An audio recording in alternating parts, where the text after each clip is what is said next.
ఈ భద్రతే, ఈ రక్షణే నీకు దొరకాలని, నువ్వు ప్రశాంతంగా సంతోషంగా ఉండాలని ఆశపడింది ఇందుకోసమే. ఏంటే నేనింత ఎగ్జైట్ అవుతూ మాట్లాడుతుంటే నువ్వేంటి ఇంత మూడీగా కనిపిస్తున్నావు? ఏం లేదు. మరి నాకెందుకో భయంగా ఉంది. ఎందుకో ఏంటి? దేనికి? ఏమో తెలీదు, కానీ ఏదో దిగులు, ఇంకేదో భయం. అబ్బా స్వప్న, వదిలే. భయం, బాధ, దిగులు అన్నిటినీ వదిలే. నిన్నటిదాకా నువ్వు వెనక ముందు ఎవ్వరూ లేని ఓ అనాథవి. కాని ఇవాళ కళ్యాణ్కి కాబోయే భార్యవి, ఈ ఇంటికి కాబోయే యజమానురాలివి. హ, ఇప్పుడు నువ్వు ఆలోచించాల్సింది నీ గతం గురించి కాదు, అందమైన నీ భవిష్యత్తు గురించి, కళ్యాణ్తో పంచుకోబోయే మధురమైన నీ జీవితాన్ని గురించి. కానీ నా మనసు ఎందుకో అర్థమైంది. మగాడితో జీవితాన్ని పంచుకునే ముందు ప్రతి ఆడపిల్లకి ఇలాగే ఉంటుంది. భయం భయంగా, దిగులు దిగులుగా. పెళ్లి కుదిరినప్పుడు నాక్కూడా సేమ్ ఫీలింగ్ అనిపించేది తెలుసా? ఏమవుతుందో, ఎలా ఉంటానో అని. నీలాగే మూడీగా అనిపించేది. కాని ఆ మూడు ముళ్ళు పడ్డాక అంతా హ్యాపీనెస్సే, నో వరీస్. ముందు భయం, ఆ తర్వాత బిడియం, ఆ తర్వాత అన్నీ అలవాటైపోతాయి. అదే నిజమైన స్వర్గం అనిపిస్తుంది. కరెక్ట్గా చెప్పావు సౌందర్య. నీలాంటి మంచి స్నేహితురాలు దొరకటం నిజంగా మా స్వప్న అదృష్టం. ఆంటీ, అప్పుడే మీ స్వప్న అయిపోయిందా? ఇప్పుడేంటి, ఏ రోజైతే మా ఇంట్లో అడుగు పెట్టిందో ఆ రోజు నుంచే స్వప్న మా సొంత మనిషి అయిపోయింది. అర్థమైంది. అయితే ఇక మీకు నాతో అవసరం లేదన్నమాట. అయ్యో, నా ఉద్దేశం అది కాదమ్మా. నిజంగా నువ్వే గనక చొరవ తీసుకుని ఉండకపోతే ఈ నిశ్చితార్థం జరుగుండేదే కాదు. ఆంటీ, ఏదో సరదా కన్నాను. నువ్వు సరదాకే అన్నా, నేను మాత్రం నీకిచ్చిన మాట ప్రకారం స్వప్న పెళ్లికి పట్టుచీర పెడతానన్నాను, పెడుతున్నాను. ఇదిగో. ఆంటీ, ఇప్పుడు ఇవన్నీ ఎందుకు? ఎందుకేమిటి? ఇచ్చిన మాట ప్రకారం నువ్వు నిశ్చితార్థం జరిపించినందుకు. ఆంటీ, స్వప్న నా ప్రాణం. తన పెళ్లి జరగాలని నేను ఆరాటపడ్డానే కాని ఇంకేమీ ఆశించి కాదు. సౌందర్య, అవునే, నీ జీవితం కుదుట పడితే, నువ్వు హ్యాపీగా సెటిల్ అయిపోతే అంతకన్నా నాకు కావాల్సింది ఇంకేమీ లేదు. విన్నావా స్వప్న? నీ ఫ్రెండ్ ఎంత మంచిదో. నాది కాదాంటీ, మీది మంచితనం అంటే. స్వప్న గురించి పూర్తిగా తెలిసి కూడా ఓ అత్తలా కాదు, ఓ అమ్మలా మీ కడుపులో దాచుకున్నారంటే మీ గొప్పతనం అర్థమవుతుంది. స్వప్న, నిజంగా నువ్వు లక్కీనే. నిన్ను ప్రేమించే కళ్యాణ్, అభిమానించే ఆంటీ, లైఫ్లో ఇంతకన్నా ఇంకేం కావాలి? ఇక ఈ ఇంటిని స్వర్గంగా మార్చుకోవడం నీ చేతుల్లోనే ఉంది. అమ్మా సౌందర్య, నిశ్చితార్థం జరిపించినట్లే వీళ్ల పెళ్లి జరిపించడం కూడా నీ చేతుల్లోనే ఉంది. తప్పకుండా జరిపిస్తానాంటీ. నా డ్రీమ్ అదే కదా. కథని క్లైమాక్స్ దాకా నడిపించకపోతే నేను సౌందర్యం ఎలా అవుతాను?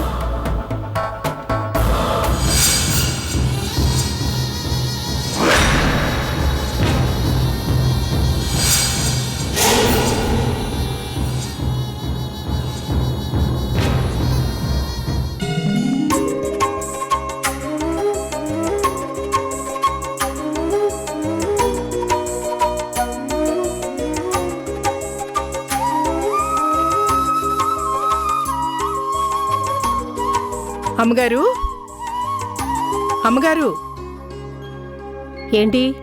పనంతా అయిపోయిందమ్మా. ఇక నేను వెళ్ళొస్తాను. ఒక్క నిమిషం ఉండు, ఇప్పుడే వస్తాను.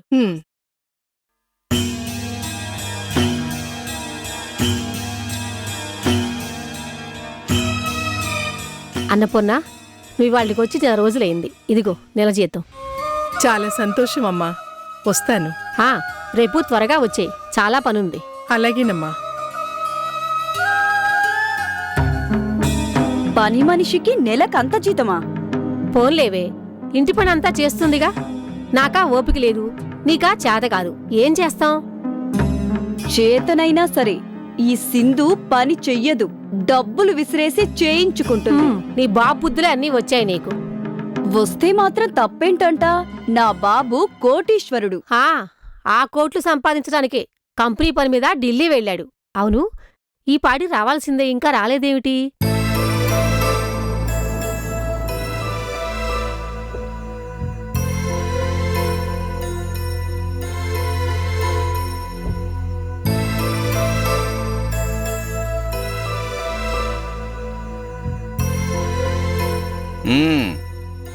ఏం చేస్తున్నారు?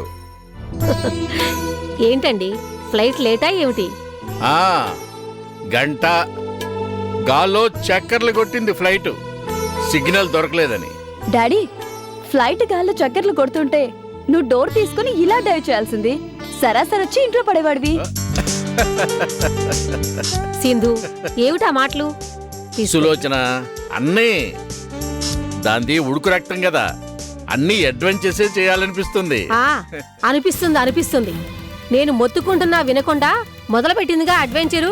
మీరు ఢిల్లీ వెళ్ళి వచ్చేసరికి నిశ్చాదం దాకా తెచ్చింది. అంటే ఏముంది, ఆ స్వప్నకి మీ మెనలుడికి నిశ్చితార్థం జరిగిపోయింది. ఎప్పుడు జరిగింది? నిన్నే డాడీ.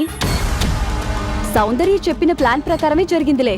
చూసారా, జరిగిందిలే అని ఎంత తాపీగా చెబుతుందో. తాపీగా కాక నీలా టెన్షన్ పడిపోతూ చెప్పాలా? అది కాదమ్మా, పెళ్లి ఏర్పాట్ల వరకంటే నాటకం అనుకోవచ్చు, కానీ నిశ్చితార్థం కూడా జరిగిపోయిందంటే. డాడీ, సౌందర్య ప్లాన్ మొత్తం మీ ముందే చెప్పింది కదా. చెప్పిందనుకో, కానీ డాడీ, టేక్ ఇట్ ఈజీ. నీ అంత ఈజీగా తీసుకోవటం మా వల్ల కాదమ్మా.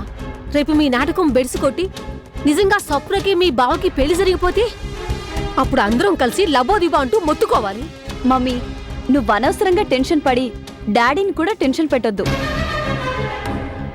సౌందర్య ప్లాన్ చేసినట్టే మొత్తం జరుగుతుంది. క్లైమాక్స్ సీన్లో ఆ స్వప్న అవుట్, ఈ సింధు ఇన్. కరెక్టేనమ్మా, కానీ అది. ఏంటి డాడీ మీరు కూడా? నేను ఇంత కష్టపడుతోంది బావని నా వాణ్ణి చేసుకోవడానికే కదా.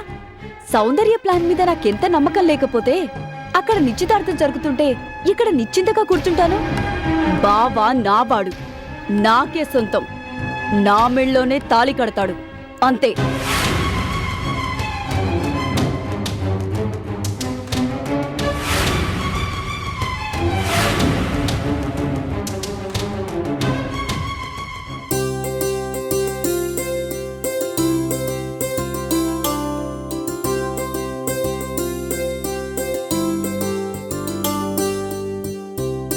జెరీ అంచు పంచులు చూపించండి.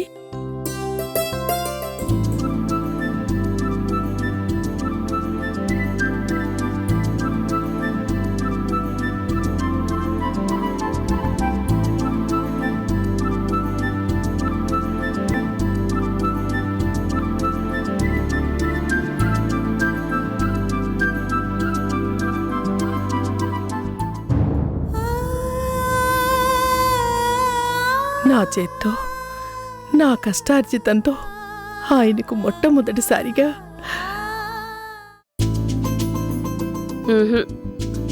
ఇవేం నచ్చలేదు బాబు. నా కాబోయే కోడలు చీర కట్టుకుంటేనే బ్రహ్మాండంగా ఉండాలి. చూసిన వాళ్ళంతా అబ్బా ఎంత బాగుంది, ఎక్కడ కొన్నారు అని అడగాలి. అలాంటి చీరలు చూపించు.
మీకు ఈ చీర నచ్చిందా?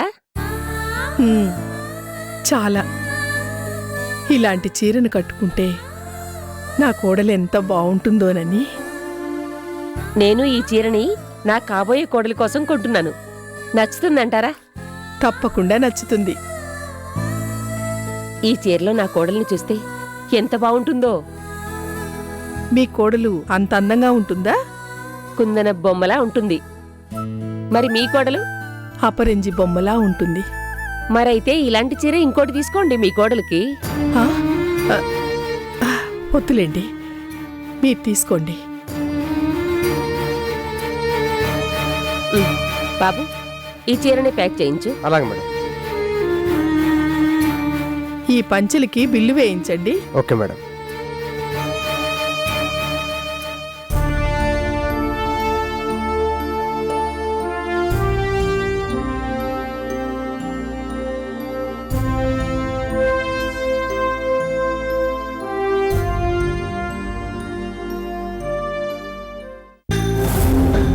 అరే, ఏమైందండి? అది పర్సు పెట్టుకున్నాను కానీ డబ్బులు పెట్టుకోవడం మర్చిపోయినట్టున్నాను. అలాగా? ఇప్పుడెలా? మళ్ళీ ఇంటిదాకా వెళ్ళి డబ్బులు తీసుకొని రావాలి. అప్పటిదాకా ఎంతో ముచ్చటపడి నా కాబోయే కోడలు కోసం సెలెక్ట్ చేసిన చీర ఉంటుందో లేదో.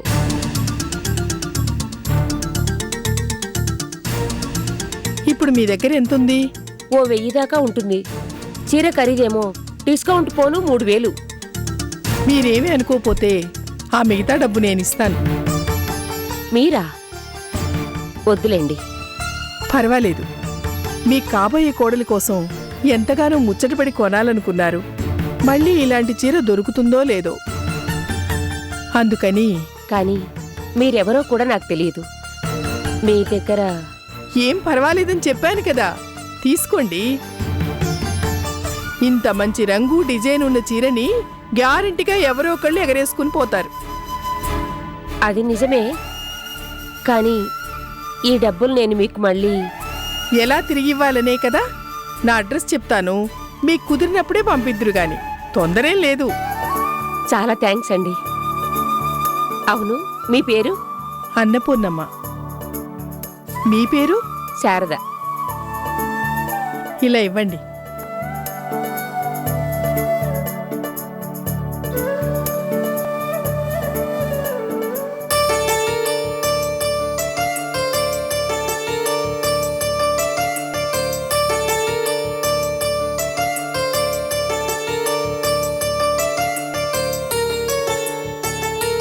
పదండి.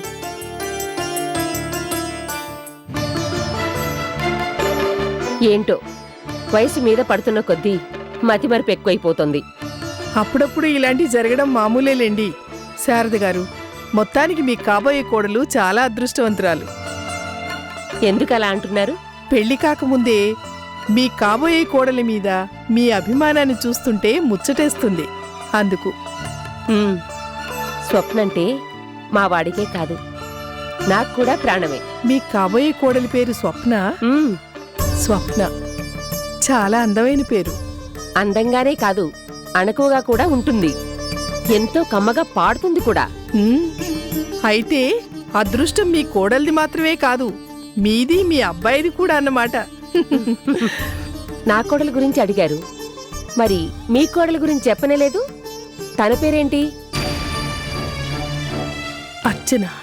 అర్చన ఎంతో పవిత్రమైన పేరు. మీ కోడలు మీతో ప్రేమగానే ఉంటుందా?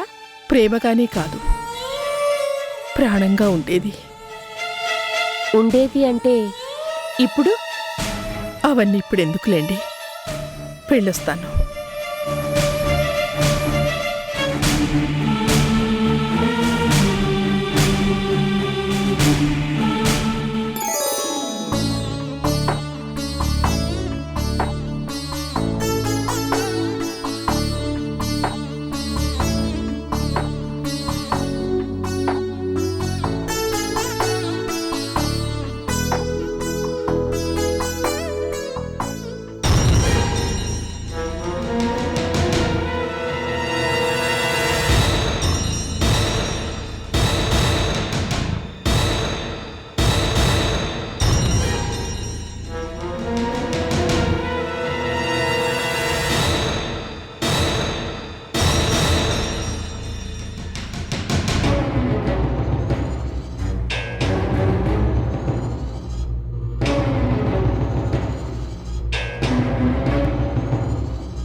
అమ్మ ఫోటో పిన్ని గదిలో అందుకుందబ్బా.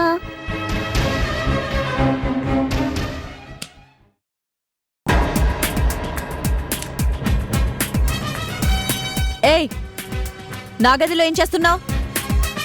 నా బాల్ గదిలోకి వస్తే shut up you dirty girl.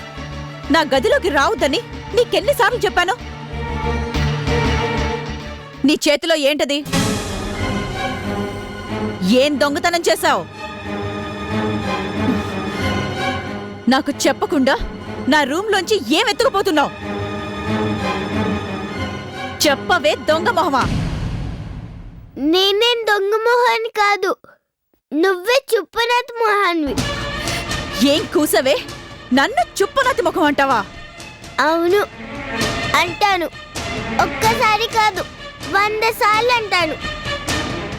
నువ్వు చుప్పనాటి మొహాన్వి కాబట్టే ఆ రోజు మా అమ్మ ఫోటోని కట్ చేసా. ఎవరికి కనిపించకుండా నీ రూమ్ లో దాచిపెట్టావు.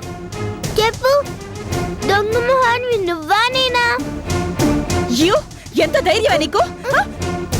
హా, ధైర్యమే. చెప్పు, మా అమ్మ ఫోటోని కట్ చేసింది నువ్వే కదూ? నేను కట్ చేయడం ఏంటి? Nonsense. నాకేం తెలీదు. నీకేం తెలియకపోతే ఇది నీ రూమ్ లో ఎందుకుంది?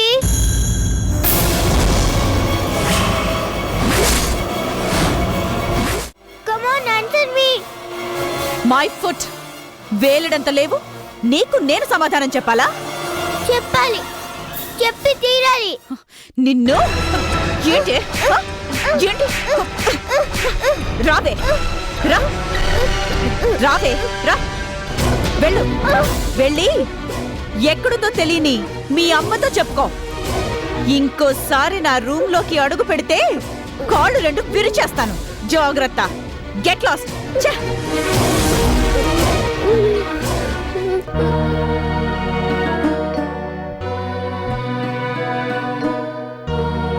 చూసావా అమ్మ, బ్యాడ్ పిన్ని. తప్పు తను చేసి అడిగినందుకు నన్ను ఎలా కొట్టిందో చూడు.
లల్లి,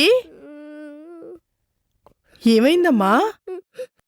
పిన్ని కొట్టింది. కొట్టిందా? ఎందుకు? అమ్మ ఫోటోని ఎందుకు కట్ చేసావని అడిగాను. అంతే నానమ్మ, నన్ను కిందకి తోసేసింది. ఛీ, అది మనిషా రాక్షసా? పద, దాని సంగతి చెప్తాను.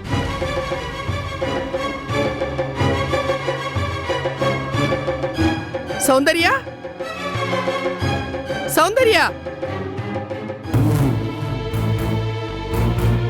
ఏంటి? ఏంటా? నువ్వు అసలు ఆడదానివేనా? చిన్నపిల్ల మీద చేయి చేసుకుంటావా? గొడ్డును బాదినట్టు బాత్తావా? ఛీ, నువ్వేం చేసినా అడిగేవాడు లేరనుకుంటున్నావా?